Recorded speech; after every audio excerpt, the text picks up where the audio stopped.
This week in a conversation, I have the privilege to receive author Valerie Wade. She's joining me from Michigan, and we're going to be talking about an impressive story uh, titled Leaving Jacksonville. It is a story about faith, family dynamics, and of course, it's also about resilience.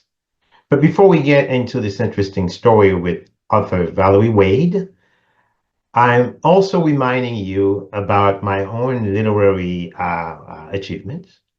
My latest uh, novels, published recently, just last year. What we call them now, the Bittersweet Duo, the Duo, Book One and Book Two. So I just want to remind you also, it's they available everywhere they sell books, including Walmart. So as the holiday season is upon us, don't forget when you're making this your shopping list, don't forget to include the duo also in it. All right, so let's get started with the interesting story with author Valerie Wade.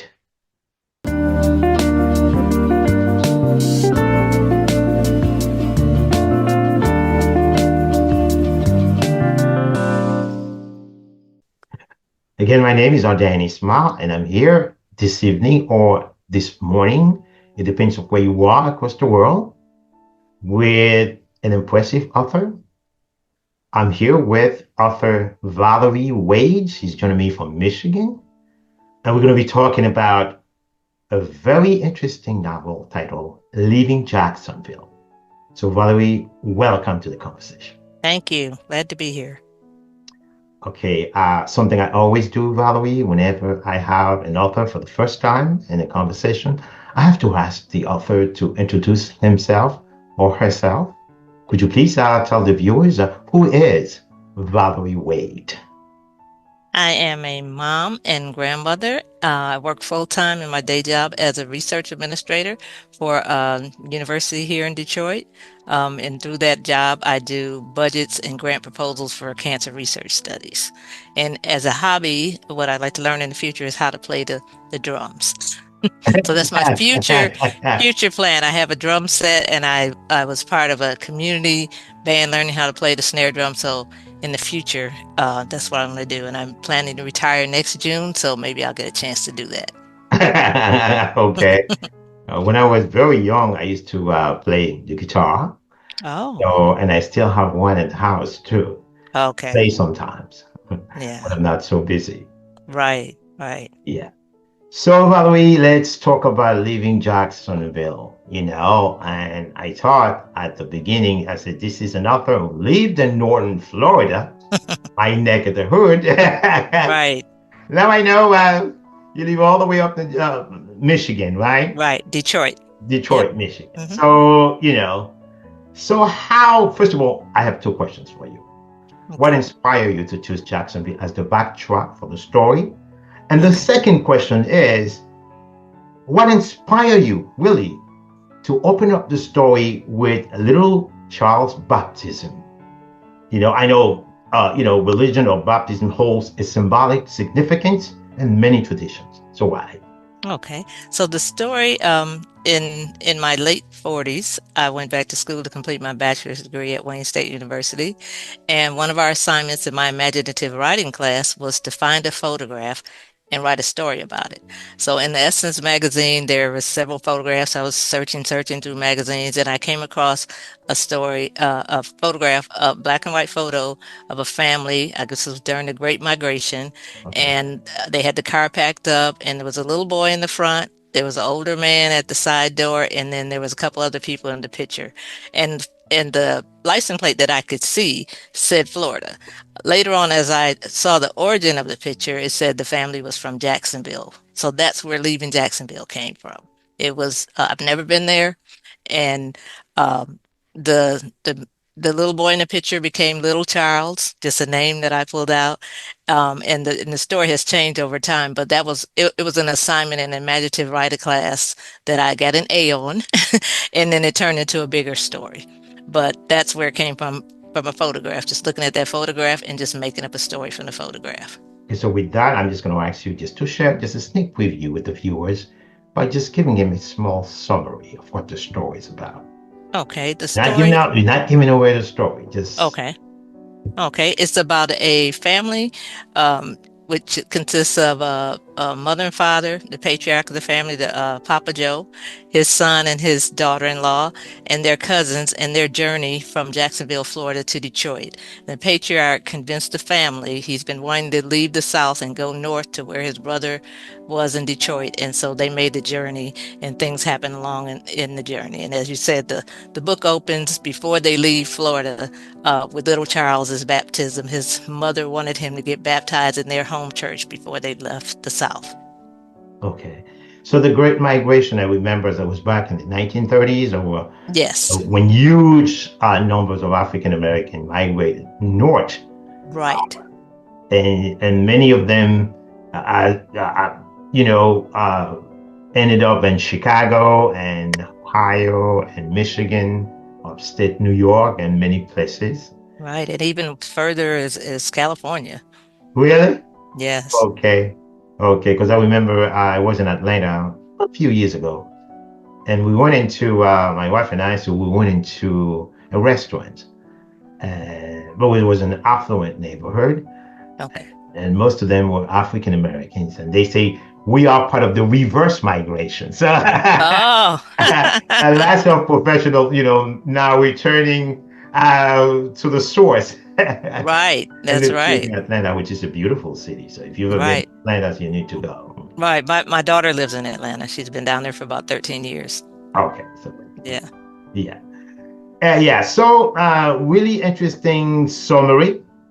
So I have a question right now because the family dynamics and plays a central role in the story.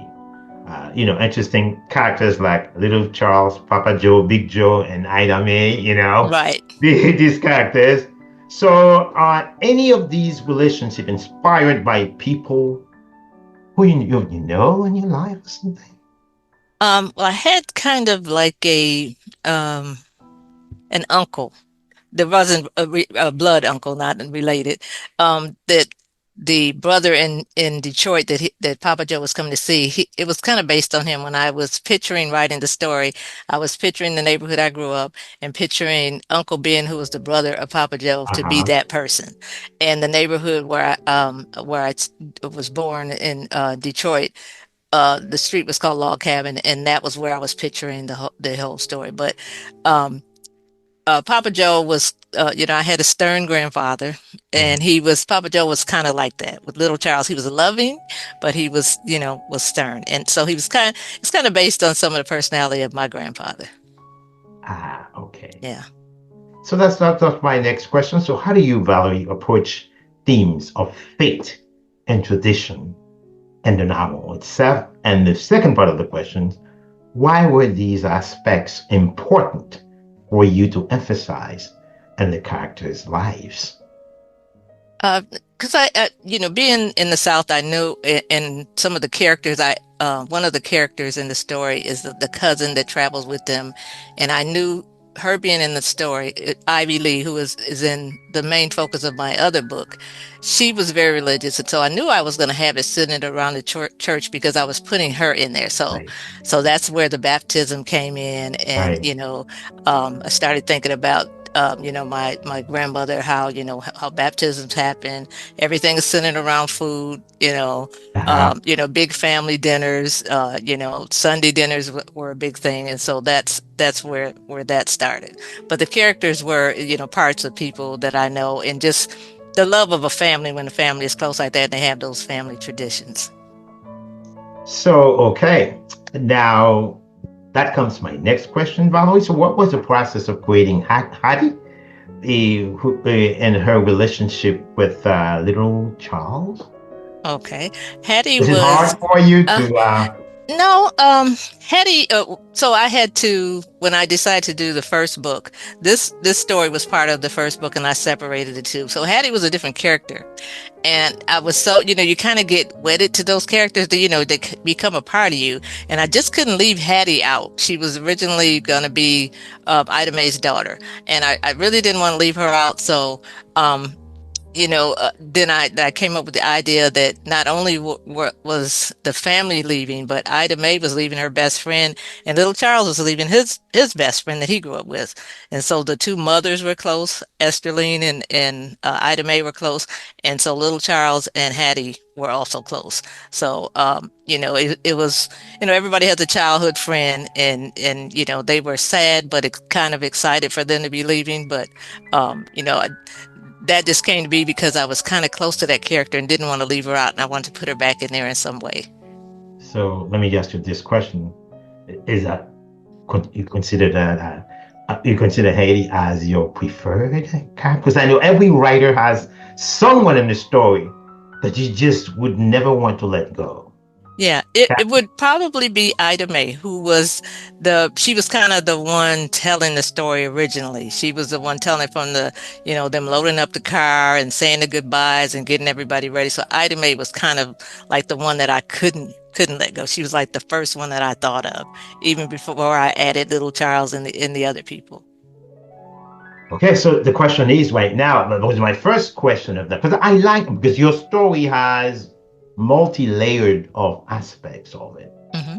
Faith, family, Right. and of course culture. So Yes. Jacksonville, St. John's River, because I know I live here Yes. in the area. And as a matter of fact, one of my novels also pictures part of the of Northeast Florida, so to Okay. speak, in St. John's River, which is the largest river in Florida, Right. and the only river also that runs upstream, not downstream. Okay.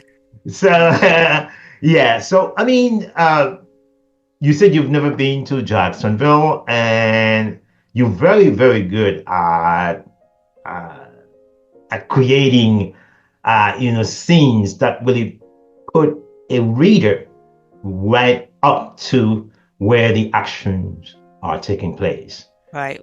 One of my So, favorite scenes were with little Charles's baptism. The kid he had a fear of going in the water because the kids told him things were in the water. So I tried to put people there in the story to feel what he was feeling. He was excited and nervous at the same time. so, to me personally, I find connection directly with the specific ceremony. Yes. Because I know my mother is Baptist. I mean, when she was alive, Okay. and at first she was a Catholic, and then she converted into Baptism, and that was well, that plays an important role in my life. Also, Right. we're very religious as a family, Right. Right. and your book really speaks to an audience like this out there.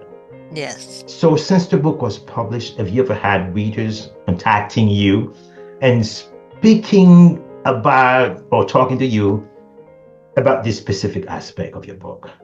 Yes. My one of my coworkers, Really? said that he really felt little Charles. He was and one of my best friends who kind of helped me. I would bounce ideas off her. I was telling her at one point that I was making some changes in the book. She said, Yeah. nothing better not happen to little Charles. Little Charles better stay intact. Everything with little Charles better stay the same. I said, I'm not going to harm little Charles. Everything is fine. She was connected to the character. She just fell in love with little Charles, you know. Okay. Do you feel like family and remembrance? To me, I feel that these two play a major role in the story itself. How do you is that how you want readers to take that? The way you describe was it how? Yes, because I remember took me back to being on that street log cabin when I was a kid, and like I said, the neighbors were like an aunt and uncle, and I pictured everything on their front porch, the dinners, the the person who was kind of like a godmother. She was a very good cook. She laid everything out. Everything was fancy, always a tablecloth, everything, the table set perfectly. And so that will always stick with me when I think back to those people, that I remember that family feel, even though they weren't family and they didn't have kids. And so we were kind of like their surrogate grandchildren. And so it was always a family feel going to that house. And knowing that, that and trying to put myself in Papa Joe's shoes, wanting to get, his brother kept telling him to come to Detroit, come north, and him trying to get there. Other family members wanted to come, and he finally made the trip. Is that what it, because of the impending move to Detroit Right, also introduces a bittersweet feeling. right, right. So it happened to me Hmm. and to many people I know. Feeling of wanting to, there's a sense of abandonment, okay? Right, And also a sense of anxiety or uncertainty because you don't know, you're not 100% certain of what lies ahead. right. So, how does this relocation, Valerie, impact the characters' identities and relationship with their roots? Right, because Ida Mae, like they said, they had never seen snow. They had never been north. They were nervous. She was leaving her best friend. She was leaving her church home. She remembers, her mother-in-law and everything. She was basically leaving everything she knew behind.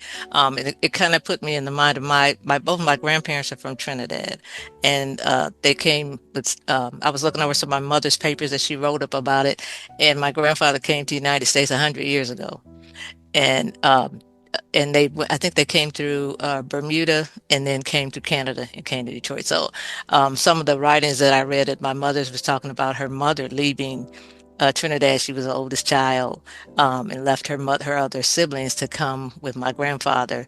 He had come here, his sister. He came here to New York with his sister, and then he went back, got my grandmother, and they got married. Years. So you see, I thought that you could trace your roots back to the South. It appears it's from the Caribbean, but not Right. necessarily, yeah, the South, Right. My father is his family is from North Carolina. from North So Carolina. so the other book talks about, I believe, one of the characters going to North from Wadesboro, North Carolina. So I do have family roots in the South Have and you in ever the been? Caribbean. I haven't been to North Carolina. Yeah, I've been down south to different places, but I haven't been to that city. But I plan to go. And I haven't been to Trinidad, but Have, one of my nieces has been, but I haven't been. okay, and that's a beautiful carnival that they have. Right. These Right. that's very interesting, very popular, internationally renowned festivity every year. Right. And what makes Trinidad and Tobago so unique? Most people don't realize that in the mid 19th century, 1800, by 1870 to be Mhm. Trinidad was the first country uh, to come up with a dictionary of the Creole language. Wow. Yeah. I didn't know that. So the same thing they speak in Haiti and also parts of Louisiana and Right. all the way to some coastal town in Texas and also Alabama.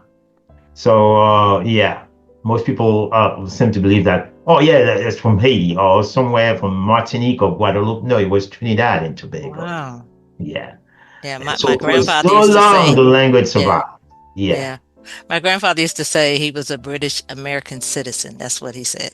He I came believe here when he was 19. when he was 19, he was Yeah. quite a young man. So he Yeah. remembers back. He's never been back home since he had He never. went back to get my grandmother 2 years after he came here, and then neither one of them ever went back. Okay. Okay. But I can fairly say that you can still have some relatives living in Trinidad. Yes, in fact, some have reached out to me through Ancestry DNA. And so, Really? yeah, they were telling me about some other, they said we related to the Grants. In fact, they said one of the basketball player, Horace Grants, may be related to us. Um, and so they have reached out. because in Ancestry DNA, it'll tell you, if you have fourth cousins, second cousins. And so a few people have reached out that are still living there. And it's one of the richest islands in the Caribbean too, Right. because they have oil. Right. Yeah, Right. very rich, very prosperous, and well run too. In a way, you Okay. could have a lot of important resources, but if you mismanage them, That's true. then So let's get back to literature, and I Okay. just have to say, so I know you won a prize from Yes. Black Writers Workspace. So what was your reaction when you were called, or when you received the message or something, an email? Right. I How was received an that? email because they had already announced the first, second, and third place winners. They had not announced any honorable mentions. And so I got another email saying to, come on uh, the recording, and I was surprised to get that, but I was excited because that was my, I think, third time entering the contest. So I was very excited. Okay. So Valerie, so I know you've written other stories too, Yes. and is there anything now you have in store for us? Could you please? Yes. Yeah. And I was telling you about my grandfather and reading over my mother's writing. So I had the working title is called The West Indian Man Next Door. So it's kind of going to be from the angle of the godparents meeting my meeting my grandfather in Detroit, and they became friends, and telling the story from that perspective. So that's what I'm thinking about, because I have a lot of background from my grandfather. When my mother wrote, it took them 15 days on a boat to get here, and there's a lot of story there. So um and I, my grandfather was just a special person. I've written poems about him. My sisters have written poems about him. So our family is kind of a family of writers, and so, like, storytellers. And so I think that's my next thing. I had started another story because I work in academia for faculty, and it was another story about a professor called Whatever Happened to Professor Jenkins. So I had started that. So I've got two little things in the work, but I think the West Indian Man Next Door, the working title, I think that's my focus. Is that going to be a historical novel? Um, I'm thinking about making it fiction, and I was, because I don't have uh, a lot of detail. My mother did write like 100 pages of things that I can use as background, but um, it, Yeah, it you it can. probably will be. Yeah, it probably will be. But I'm excited to write that because it just from the perspective of the neighbor meeting him, and then he's telling the story that my grandfather told him. So it's going to be like a character-driven story. Yes, yes. Okay, I can't wait.